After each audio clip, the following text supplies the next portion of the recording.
Analyse du 2 novembre. Bon, on a toujours les mêmes niveaux qu'on a marqués hier et on s'attendait à ça, c'est-à-dire peu de volatilité sur le marché. Après, par rapport à cette semaine, il y a deux dates vraiment importantes. C'est-à-dire que la première date, bien sûr, c'est l'élection présidentielle américaine. Si jamais Kamala Harris gagne, il faut s'attendre à ce que le marché retrace le mouvement et probablement aller chercher les niveaux inférieurs. Voilà. Si Trump gagne, il faut s'attendre à ce qu'on monte. Pour l'instant, l'order bloc et les liquidités sont les deux niveaux à surveiller par rapport à Bitcoin. Bon, bien sûr, l'order bloc, c'est parce que c'est le dernier point bas avant le mouvement impulsif qu'on a eu dernièrement. Et la liquidité, c'est parce que les vendeurs sont intervenus à ce niveau-là pour commencer une structure baissière à court terme. Pour ça, c'est les deux niveaux à surveiller. Maintenant, comme j'ai dit, si Kamala Harris gagne, il faut s'attendre à ce qu'on retrace le mouvement. Il faut surveiller les liquidités qu'on a laissées, les gaps qu'on a laissés, et surtout notre support qui est là ici. Voilà. Donc ça, c'est pour un scénario baissier. C'est si Kamala Harris gagne. Maintenant, si Trump gagne, il faut s'attendre à un mouvement impulsif et qu'on commence notre bull run. Donc, c'est les deux scénarios à surveiller par rapport à Bitcoin. Après, ce qui est intéressant, c'est Solana.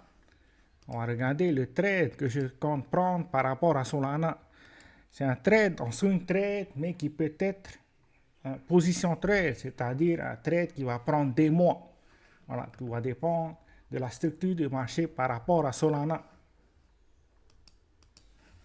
C'est-à-dire que pour le moment, Solana se trouve à la résistance qu'on avait, qui est maintenant un support et qui agit en tant que support. Voilà. Mais le trade que je vais prendre, c'est un trade en swing trading au départ, avant probablement d'être un trade en position trading, c'est-à-dire un trade à long terme. Et on va regarder les scénarios possibles par rapport à ce trade. On va descendre dans une heure. Voilà. Donc ça, c'est notre MSB par rapport à Solana. C'est-à-dire qu'il faut au minimum que le marché arrive à casser ce point-là pour pouvoir considérer une structure haussière à court et moyen terme. Donc si je dessine les chemins probables, c'est on casse notre MSB. À partir de là, il y a deux scénarios possibles.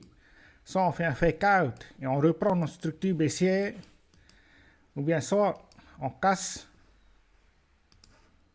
notre MSB,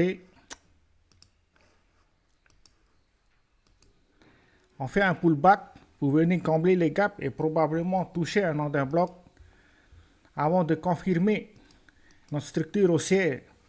Donc, la confirmation se trouve à la cassure de ce niveau-là, c'est-à-dire au BOS. Il y aurait des possibilités d'entrer à ce moment-là sur le marché. Donc, s'il y a un scénario probable par rapport à Solana en ce moment, voilà, c'est celui-là.